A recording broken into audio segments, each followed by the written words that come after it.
1937, sobre los cielos de la costa oeste de Estados Unidos se divisa un extraño aparato extranjero.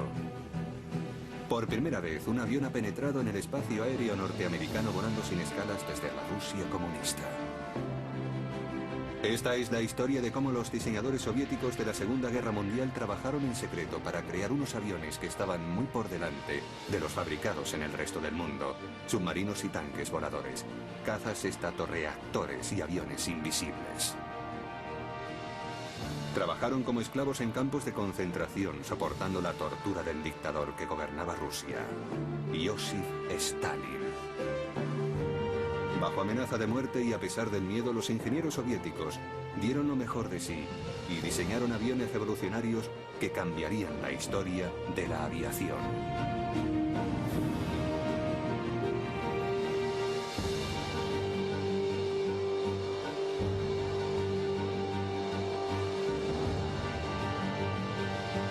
La aviación secreta rusa.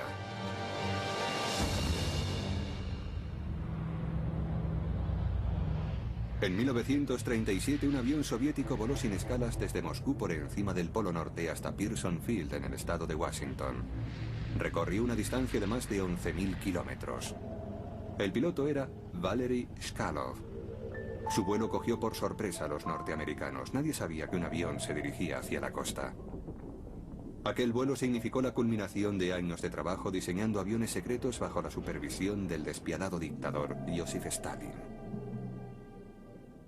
Durante la década de los 30, Stalin temía que la madre patria rusa fuera asediada por sus enemigos capitalistas y decidió transformar Rusia en una gran potencia militar e industrial. En particular, estaba interesado en las nuevas tecnologías como la aviación. Stalin empleó buena parte del tesoro nacional en el desarrollo de la aviación.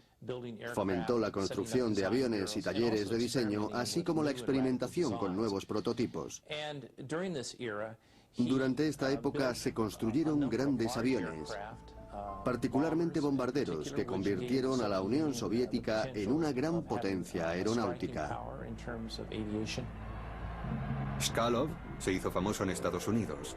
Conoció a Shirley Temple y al general George C. Marshall, que luego dirigiría las fuerzas norteamericanas en la Segunda Guerra Mundial. Pero preocupado, no todo eran halagos. El presidente Roosevelt le preguntó a Marshall que cómo podían los soviéticos haber desarrollado un avión capaz de atacar las ciudades norteamericanas. El vuelo por sorpresa tendría consecuencias trascendentales para la aviación estadounidense. El vuelo de los soviéticos cambiaría la historia militar norteamericana. El Congreso estaba a punto de cancelar el programa del B-17 Flying Fortress, pero cuando vieron lo que los rusos podían hacer en el campo de los bombarderos, se dieron cuenta de que Estados Unidos debía disponer de los B-17. El avión ruso que penetró en el cielo americano se llamaba Ant-25. Tenía una envergadura de más de 34 metros, superior a la del avión espía U-2 de la época de la Guerra Fría, y podía permanecer en el aire durante más de 2 días sin repostar. El secreto estaba en sus largas alas, que además de reducir al máximo el consumo, transportaban combustible.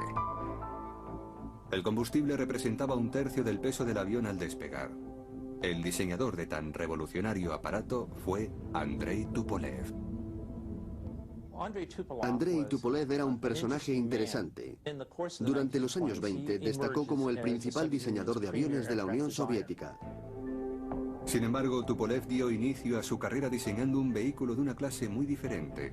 Inventó el primer aerodeslizador, un aparato increíblemente práctico para el clima ruso.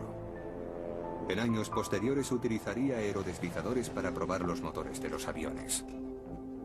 Bajo el liderazgo de Tupolev, un grupo de brillantes ingenieros aeronáuticos comenzó a trabajar.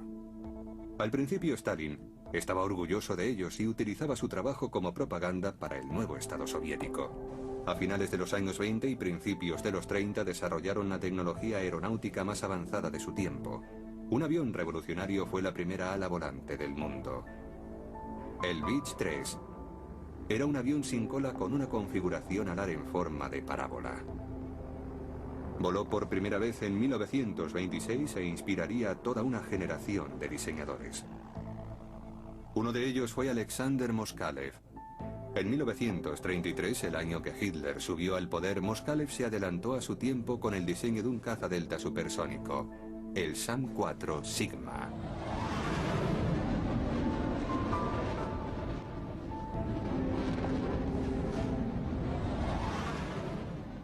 Alexander Moskalev fue un diseñador aeronáutico poco conocido durante los años 30.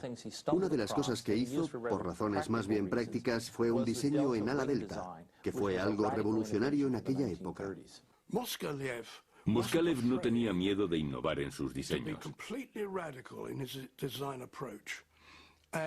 Creía que podría prescindir del empenaje de cola normal, es decir, del estabilizador horizontal.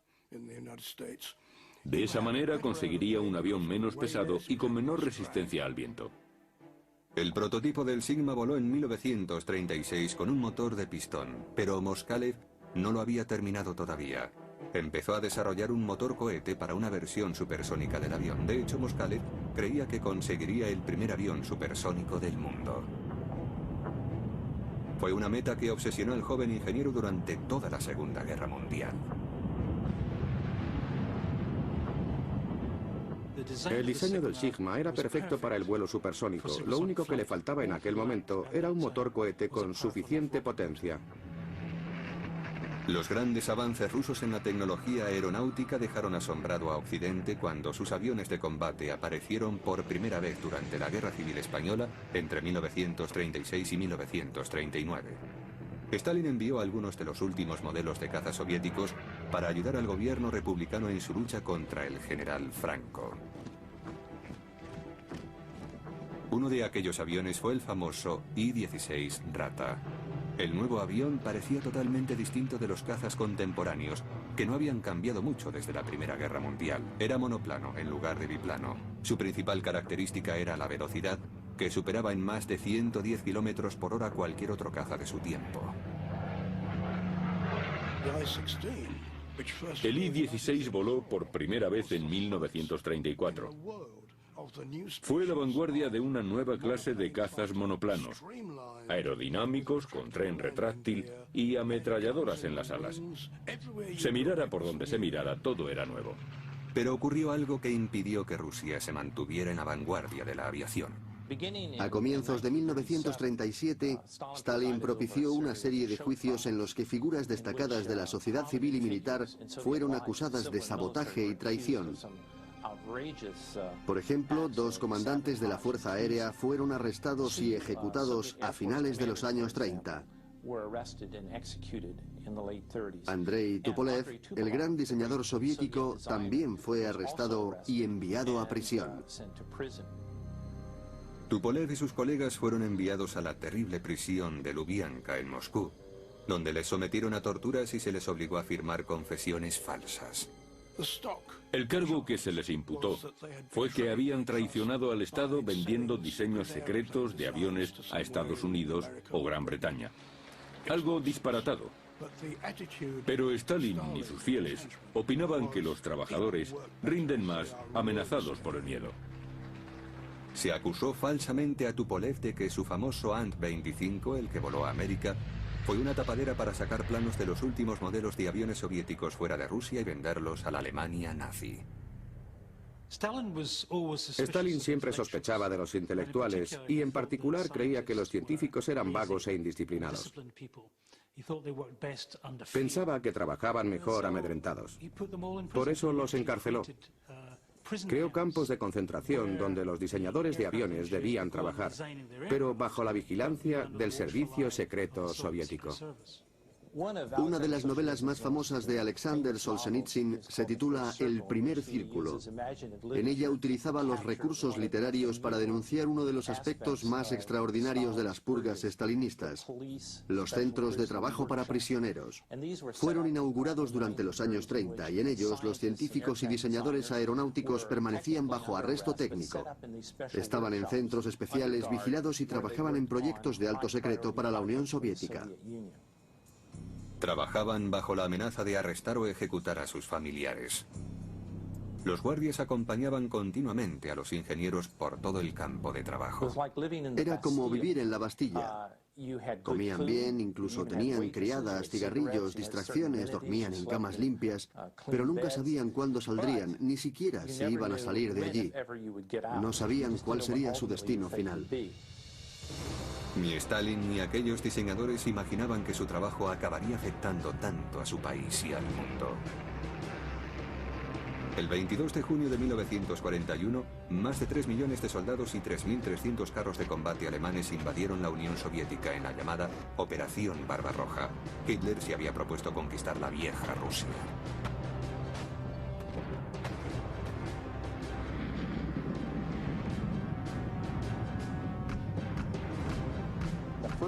El primer objetivo de la Operación Barbarroja fue la aviación. En la mañana del 22 de junio, la Luftwaffe atacó las bases fronterizas de la Unión Soviética y un gran número de aviones fueron destruidos en tierra. La mayor fuerza aérea del mundo fue barrida en un solo día. Lo que quedó de la aviación roja no representaba ya ningún peligro para los modernos aviones de la Luftwaffe. Un mes después del inicio de la Operación Barbarroja, Andrei Tupolev y otros diseñadores de aviones soviéticos fueron liberados repentinamente.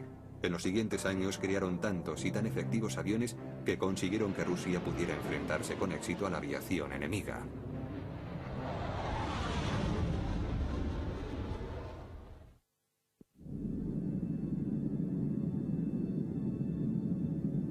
En el verano de 1941, la Luftwaffe dominaba los cielos de la Unión Soviética. Los rusos tenían que conseguir tiempo para evacuar su maquinaria de guerra hasta la protección que ofrecían los montes Urales. Necesitaban un caza sencillo y rápido que pudiera construirse fácilmente en grandes cantidades. En julio de 1941, apenas un mes después de la invasión nazi, el ministro soviético de aviación abrió un concurso para la construcción de un avión de esas características. El prototipo debía estar terminado en solo 35 días. Pero aquel avión sería revolucionario por algo más que por la brevedad de su construcción, ya que debía ser propulsado por un motor cohete. En Rusia, el interés por los cohetes databa de 1903, cuando el matemático Konstantinian Tsiolkovsky publicó el primer documento científico que sugería que los cohetes de combustible líquido podían ser el medio para salir al espacio exterior. Pero debido a la Revolución Comunista de 1917, todas las referencias a experimentos con cohetes fueron censuradas. Ahora, apartados del mundo, los soviéticos crearon una organización especial para investigar la propulsión por cohete en aviones militares. Fue llamada RNII, abreviatura en ruso del Instituto de Investigación Científica de Cohetes.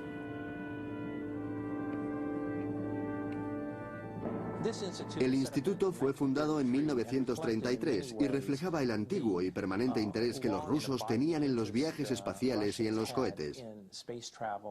De allí saldrían varias figuras muy importantes, y Sergei Korolev no sería la última de ellas, aunque con el tiempo se convirtiera en el jefe del programa espacial soviético.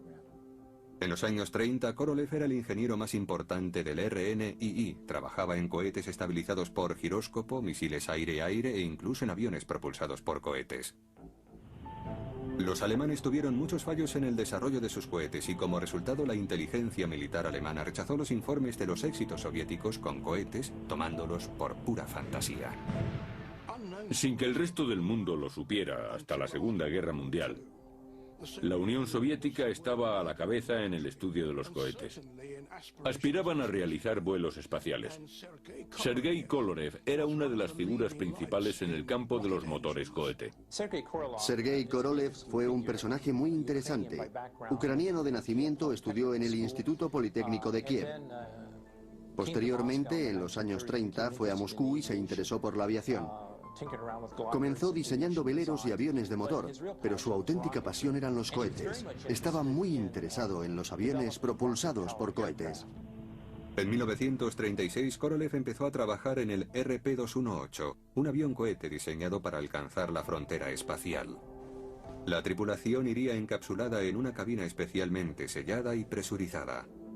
El avión sería lanzado mediante un bombardero.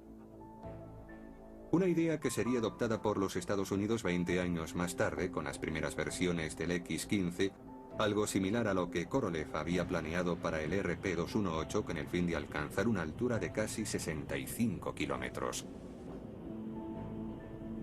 Pero antes de que el avión de Korolev pudiera despegar, la paranoia de Stalin le alcanzó de lleno.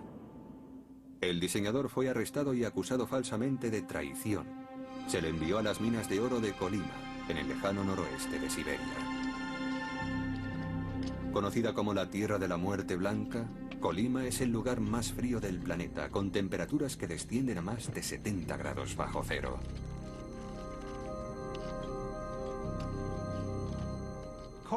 Korolev fue rescatado gracias a la intervención de Tupolev. Tupolev estaba todavía en la prisión de Moscú, pero consideró que era su deber liberar a todos los jóvenes diseñadores que estaban en los Gulag para llevarlos de nuevo a Moscú, donde podrían trabajar en condiciones relativamente aceptables, aunque prisioneros. Otros no tuvieron tanta suerte. Muchos de los investigadores del RNII fueron ejecutados. Con su muerte, el diseño del RP-218 fue abandonado. Pero en 1941, con la invasión alemana, Rusia recurrió a la propulsión por cohete. Se necesitaba un cazacohete muy rápido para hacer frente a las incursiones de la Luftwaffe. El problema de los cohetes es su elevado consumo de combustible. No funcionan durante mucho tiempo, pero consiguen unos resultados incomparables. Justo lo que necesitaba contra los bombarderos enemigos que vuelan a gran altura. Despegar rápidamente, ascender y abatir a alguno de ellos. Muchos diseñadores rusos llevaban esta idea a los tableros de diseño. El nuevo avión se llamó BI, pero se le apodó la escoba del diablo. El BI estaba propulsado por un motor cohete que generaba 1100 kilos de empuje, más potente que la primera generación de motores de reacción. Estaba armado con 2 cañones de 20 milímetros en el morro y se estimaba que alcanzaría una velocidad de 960 kilómetros por hora. Habría sido el avión más rápido del mundo. Trabajando las 24 horas del día, el equipo de diseño tuvo listo el primer prototipo a finales de 1941, unos meses antes de la invasión alemana. El BI fue desarrollado en una factoría cercana a Moscú, pero los alemanes se aproximaban a la capital soviética. El trabajo en el BI fue interrumpido en un desesperado intento por resguardar al avión y a quienes trabajaban en él en Sverdlovsk, a 1400 kilómetros al este de Moscú. La interrupción hizo que el primer interceptor BI volara por primera vez el 15 de mayo de 1942. El piloto de prueba sería el experto Grigory Bakhchivandzhi. La escoba del diablo alcanzó los 800 kilómetros por hora. El primer avión cohete de combate del mundo había volado.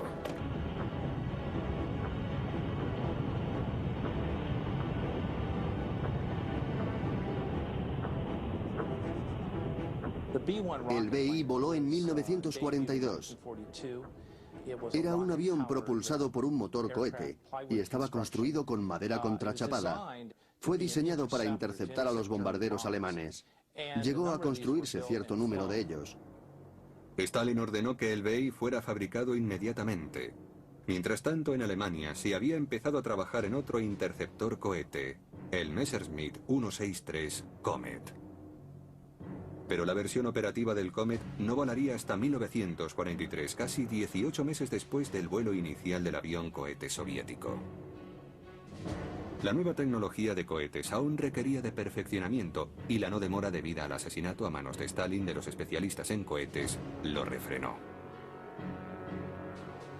Uno de los problemas es que los motores cohete consumen mucho combustible y a un ritmo enorme. En un intento por resolver este problema, los diseñadores del BI montaron estatorreactores en las puntas de las alas del BI. Serían utilizados para volar en crucero. El motor cohete se reservaría para ascender o para realizar el ataque, pero entonces surgió otro problema. El 27 de marzo de 1943, Grigory Bakhchivandzhi despegó en un vuelo de prueba que para él sería el último. En 1943 se construyeron 7 prototipos del BI-1. Volaron extraordinariamente bien y alcanzaron altas velocidades. Un hecho a destacar es que ascendían unas 2 veces más rápido que cualquier otro avión de caza. Desgraciadamente, a finales de 1943, cuando el piloto de pruebas Banky Banchi daba una pasada rápida a muy baja altura, entró en un picado a unos 800 km por hora y el avión empezó a vibrar longitudinalmente, dando saltos arriba y abajo. El piloto no tuvo oportunidad de salvarse. Los rusos se habían encontrado con uno de los grandes problemas del vuelo supersónico o próximo a la velocidad del sonido. Cuando un avión se acerca a la barrera del sonido, el aire que está delante parece volverse más denso, y eso puede originar problemas de control y hacer que el avión entre en picado. Incapaces de resolver los problemas, el trabajo en el BEI fue interrumpido. Los 50 aviones que estaban en construcción fueron desmantelados. El destino de la escoba del diablo quedó frustrado. Pero los diseñadores soviéticos estaban fascinados con los cohetes. En la actualidad, gran parte de los interceptores de la Fuerza Aérea Rusa utilizan cohetes como aceleradores. Y en 1943 el mayor experto ruso, Sergei Korolev, desarrolló un nuevo motor cohete de combustible líquido que fue probado en una versión especial del bombardero P-2. Estos avances permitieron a Alexander Moskalev reiniciar sus trabajos en un caza supersónico de ala delta. A veces a los ingenieros rusos les concedían cierta iniciativa. 3 de ellos diseñaron aviones de los llamados Strahler, flecha, con un avanzado diseño de ala en delta triangular. Uno de ellos fue el caza-cohete diseñado por Moskalev. Habría batido récords, porque podría haber sobrepasado la velocidad del sonido debido a su potente motor cohete. El último proyecto de Moskalev sería propulsado por 2 motores cohete de combustible líquido, cada uno de 2000 kilos de empuje. Los cazas rusos eran generalmente más pequeños que los británicos y norteamericanos, similares en tamaño a los alemanes, pero solían llevar mayores motores. Con frecuencia eran más rápidos, y aunque no llevaban mucho armamento, este era el mejor del mundo. Sus cañones de gran calibre disparaban muy deprisa, y la velocidad de salida del proyectil era muy alta. Con un único disparo, generalmente conseguían el derribo. En 1944 la Fuerza Aérea Roja había pasado la ofensiva. Los bombarderos alemanes ya no podían amenazar Moscú. Stalin decidió que los Strahler ya no eran necesarios y el equipo de diseño de Moskalev fue disuelto por la policía secreta. El cazacohete supersónico fue abandonado y Moskalev tuvo suerte de escapar con vida. Sin embargo, a pesar del constante peligro de ser arrestados por sus ideas innovadoras, los diseñadores aeronáuticos soviéticos continuaron proponiendo soluciones heterodoxas a los problemas. Incluso hoy en día, sus ideas resultan sorprendentes.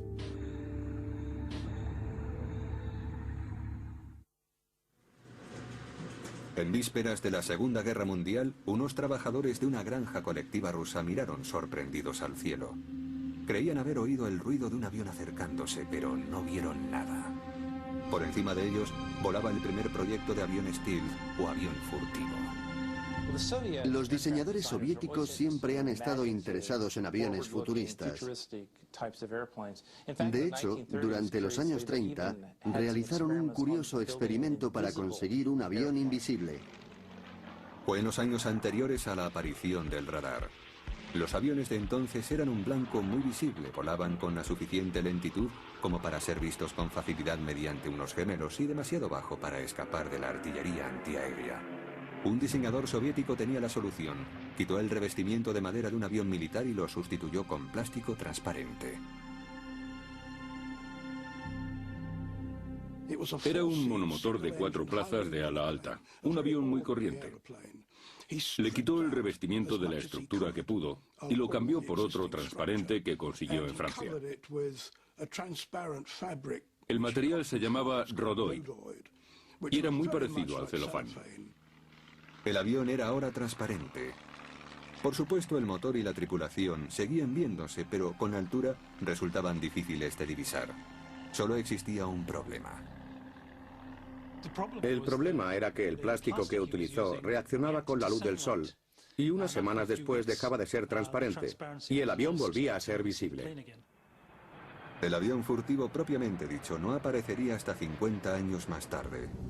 Otro problema que trataron de resolver los ingenieros soviéticos era el de las fuerzas aerotransportadas. El Ejército Rojo fue el primero en crear una fuerza de paracaidistas, pero los paracaidistas llevan un armamento ligero y se encontraban indefensos ante los carros de combate enemigos.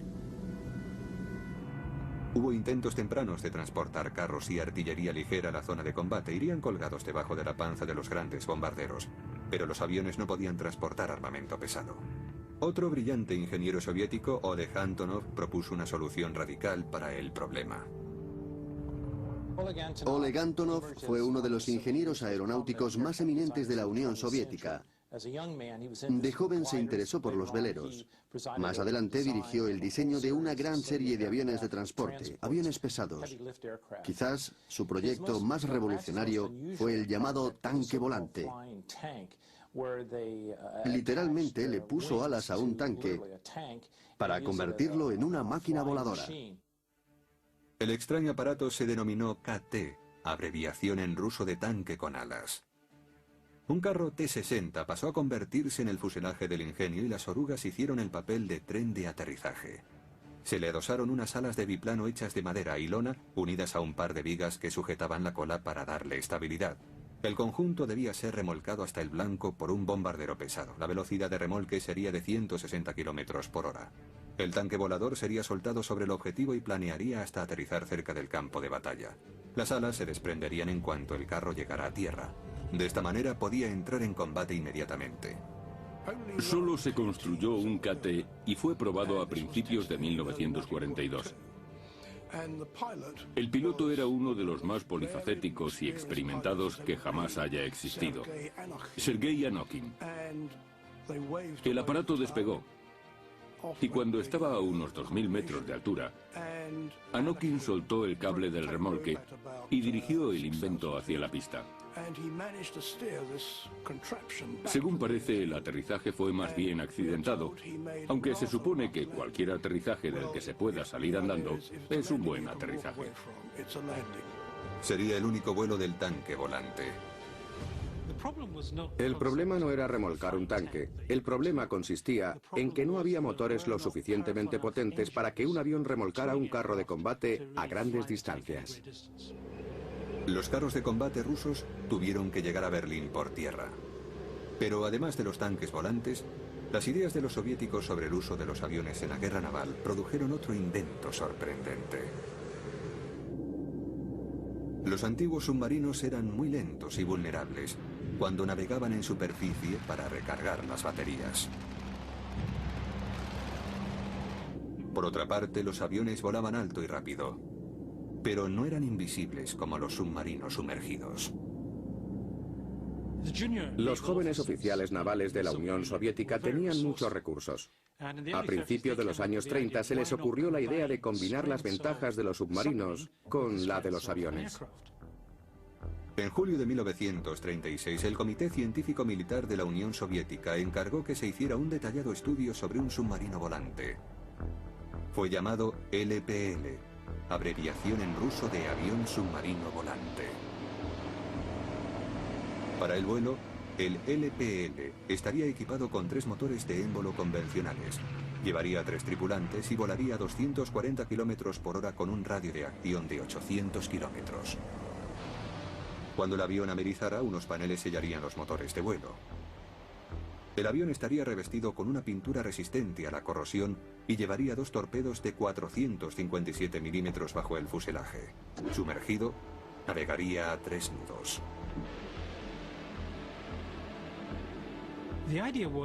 La idea era que el submarino penetrara en un puerto bien defendido, sobrevolando las minas y las redes antisubmarino. Luego se sumergiría y atacaría a los acorazados y portaaviones anclados en el puerto. Pero las dificultades técnicas resultaron ser demasiado importantes para los rusos y el avión submarino nunca fue construido. La idea de un submarino volante suena disparatada, pero durante la Guerra Fría, en los años 50, la Marina de los Estados Unidos también encargó el estudio de un submarino volante. Se le pidió a la división Convair de la General Dynamics de San Diego que presentara unos planos de un avión de esas características propulsado por un reactor. El avión se sumergiría inundando las alas, la cola y los compartimentos del fuselaje. Navegaría a 8 kilómetros por hora bajo la superficie, propulsado por baterías.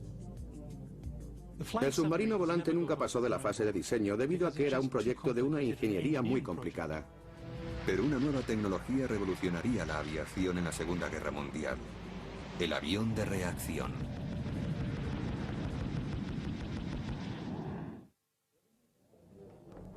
Durante los años 30, los diseñadores aeronáuticos soviéticos comprendieron que para conseguir grandes velocidades necesitarían desarrollar un nuevo tipo de motor.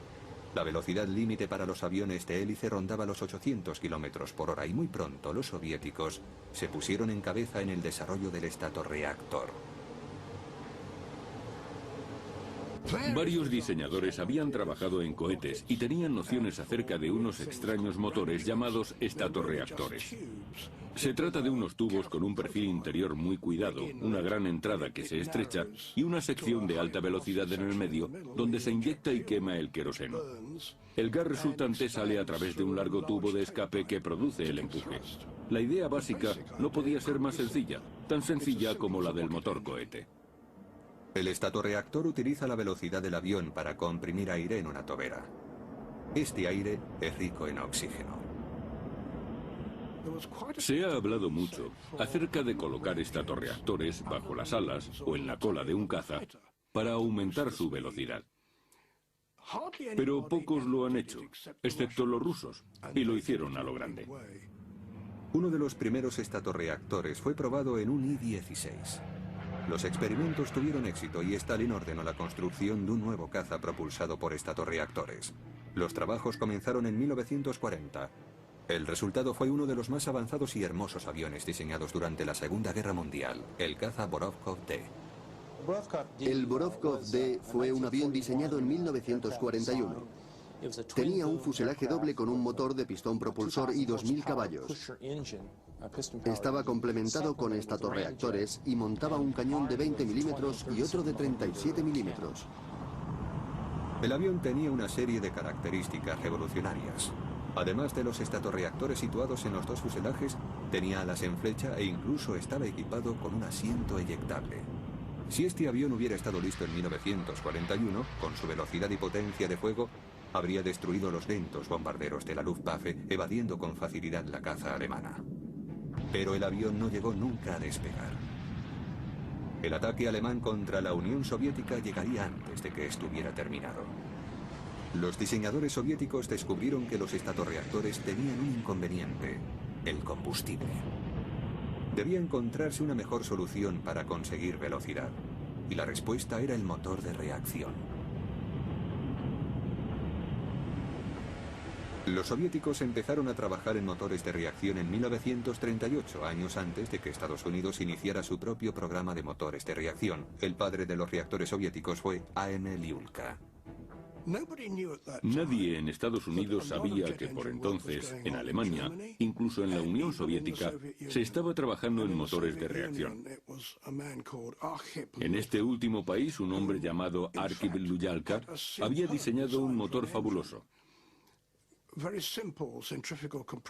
Tenía un sencillo compresor centrífugo que luego mejoró. Y en 1938 lo cambió por un compresor axial. En 1938, Lyulka estaba trabajando en un compresor para el nuevo bombardero pesado, el Tupolev PE-8. El compresor sería utilizado para absorber aire a grandes alturas y alimentar los motores de pistón del bombardero. Después de desarrollar el compresor para alimentar con aire los motores de pistón, a Lyulka se le ocurrió una idea. ¿Por qué no librarse del pesado motor de émbolo e inyectar directamente queroseno en el aire comprimido? El resultado fue un turborreactor auténtico. Lyulka, por su cuenta, había dado con la planta de potencia que transformaría la aviación en el futuro. Stalin quedó impresionado con el trabajo de Lyulka y ordenó que el motor estuviera listo para diciembre de 1940. Se comenzó a trabajar inmediatamente en un avión de reacción propulsado por el nuevo reactor de Lyulka. Los ingenieros rusos produjeron un diseño único. El aire pasaría al motor a través de un morro apuntado con 4 entradas separadas. Pero la nueva tecnología resultó más compleja de lo que Lyulka creyó en un principio. Su motor necesitaba más tiempo para ser desarrollado de lo que él había imaginado. En 1943, Lyulka probó un nuevo motor. Daba mucho empuje. Pero un motor de reacción requiere mucho tiempo de vuelo. Y en aquel momento no disponían de aleaciones que permitieran que los reactores entraran en combate. En 1943 el motor solo estaba completado al 70%. En el Kremlin, Stalin se impacientó al intuir que la guerra se ganaría por la fuerza bruta y no mediante la nueva tecnología. El proyecto del caza Gudkov fue cancelado en 1943. En aquel tiempo Stalin estaba convencido de que ganaría la guerra con los aviones convencionales que salían a miles de las fábricas soviéticas. Debido a la superioridad numérica, la Fuerza Aérea Roja recuperó el control de los cielos rusos de manos de los alemanes. Pero al acercarse el final de la guerra, la historia de la aviación a reacción soviética dio un giro sorprendente. Los primeros reactores pilotados por rusos entraron en combate en el frente occidental, pero volando para los nazis.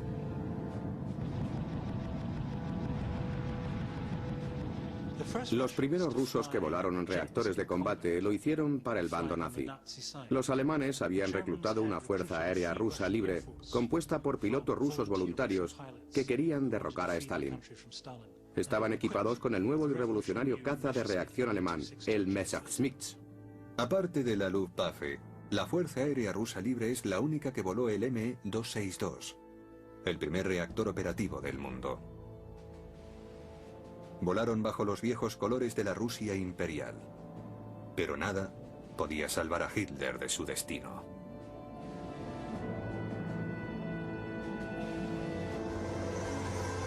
A principios de 1945 el Ejército Rojo invadió por primera vez territorio alemán, mientras los bombarderos pesados de Tupolev asolaban Berlín.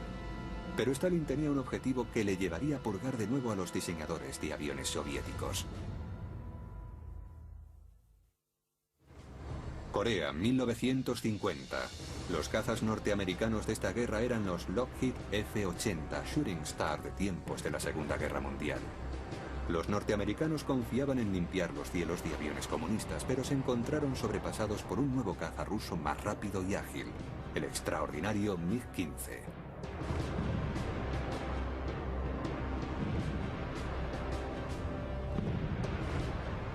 De repente aparecieron en Corea, sobrevolando el río Yalu, unas pequeñas y brillantes motas plateadas muy rápidas y ágiles. Los MiG-15. Estaban armados con poderosos cañones. Si un disparo alcanzaba a un avión, el avión estaba perdido. Algunos expertos afirman que el MiG es una copia de un diseño alemán, el Focke-Wulf TA-183. Los dos aviones tienen un gran parecido. Los expertos occidentales no podían creer que los ingenieros aeronáuticos rusos fueran lo suficientemente buenos para construir un caza de reacción, por eso supieron que el diseño debía de provenir de los ingenieros alemanes capturados al final de la guerra. Pero la verdad se impuso. El MiG-15 no era una copia del TA-183. El ingeniero que diseñó el avión alemán, Hans Multop, fue capturado por los británicos y llevado en secreto a Inglaterra. Entonces, ¿quién diseñó el fantástico MiG-15? El MiG-15 no tenía nada que ver con los ingenieros alemanes. Fue el trabajo de dos brillantes y jóvenes diseñadores soviéticos, Artem Mikoyan y Mikhail Gurevich, que trataban de conseguir el favor de Stalin con nuevas ideas. En diciembre de 1939, Mikoyan y Gurevich formaron su propia compañía. Se llamó MiG, las iniciales de su nombre. Su primer avión fue el sorprendente MiG-1, un avión de caza muy rápido. Pero pronto le siguieron diseños más atrevidos. A finales de la guerra construyeron una versión del cazacohete alemán Comet, utilizando planos alemanes requisados. Cuando la guerra acabó, construyeron un avión muy extraño, hasta entonces altísimo secreto, el MiG-8.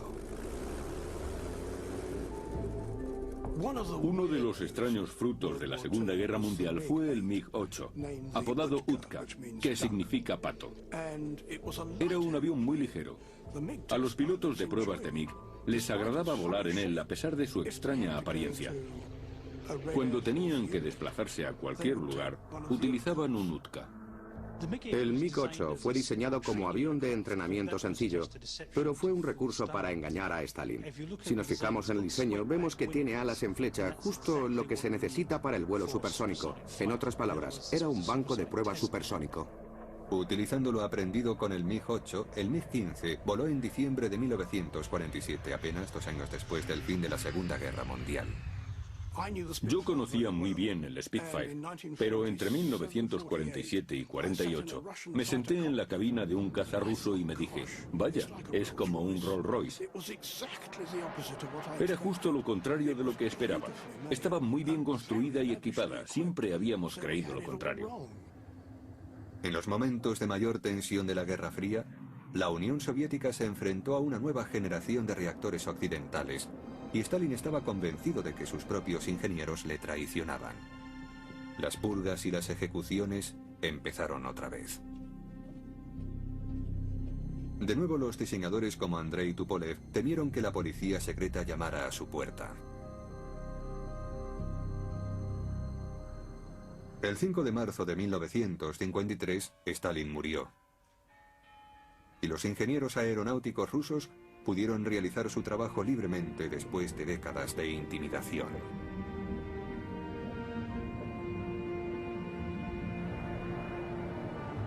Oleg Antonov, el diseñador del tanque volante de la Segunda Guerra Mundial, pudo al fin realizar su sueño de llevar carros de combate al frente de batalla. Su compañía construiría algunos de los mayores aviones jamás fabricados, entre ellos el Antonov 24 y después el 124. Conocido como Ruslan. Puede llevar 150 toneladas de carga, incluyendo los principales carros de combate soviéticos. Sergei Korolev, el genio de la investigación de cohetes en la Rusia de preguerra y el diseñador del RP-218, se convirtió en el director del programa espacial soviético, que logró enviar el primer hombre al espacio.